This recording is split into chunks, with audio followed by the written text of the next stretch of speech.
pioneers of radio. Rocky Point, Long Island, 1933. Guglielmo Marconi and David Sarnoff visit the birthplace of broadcasting. Radio's first castle was this rustic shack.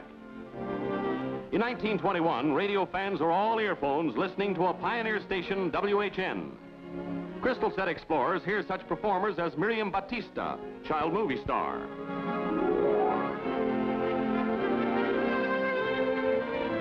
One of radio's trailblazing announcers introduces what he calls a little peach from a Broadway show.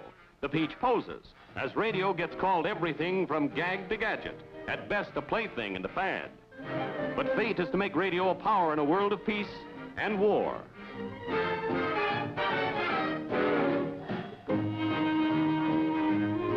Herbert Hoover, Secretary of Commerce in 1922, finds infant radio facilitates news gathering, as do many others in high public office.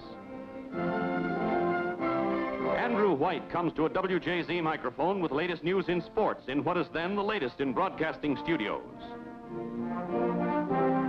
But growth of radio is swift. From toothpick antennas sprout these beacons of broadcasting. The Port Jefferson Tower.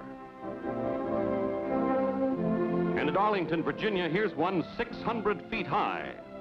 Radio waves over ocean waves.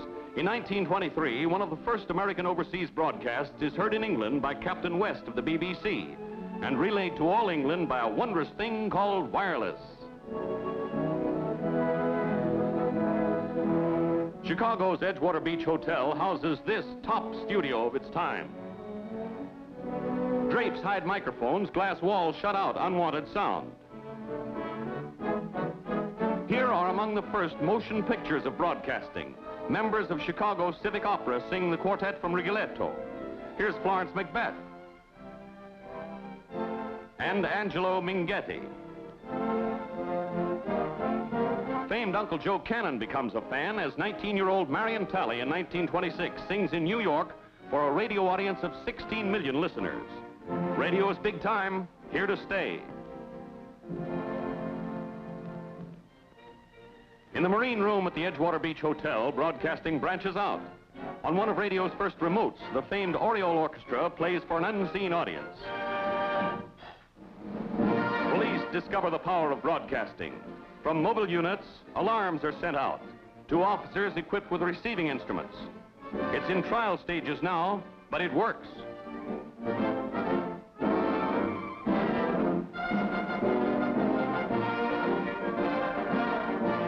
A mounted policeman gets instructions by radio.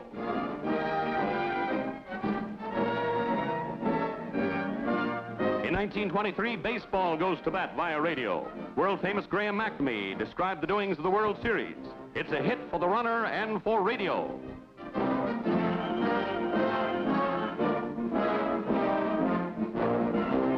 Late in the 1920s, radio finds new fields.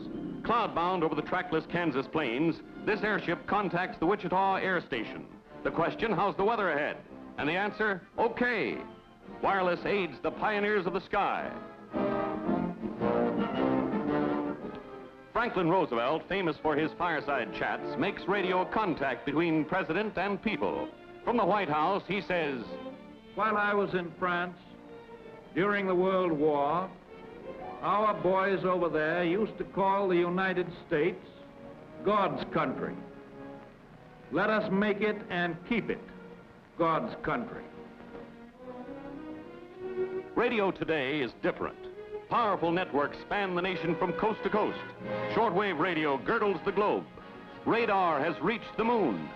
Now radio has mothered television, and the future promises even more startling things to come.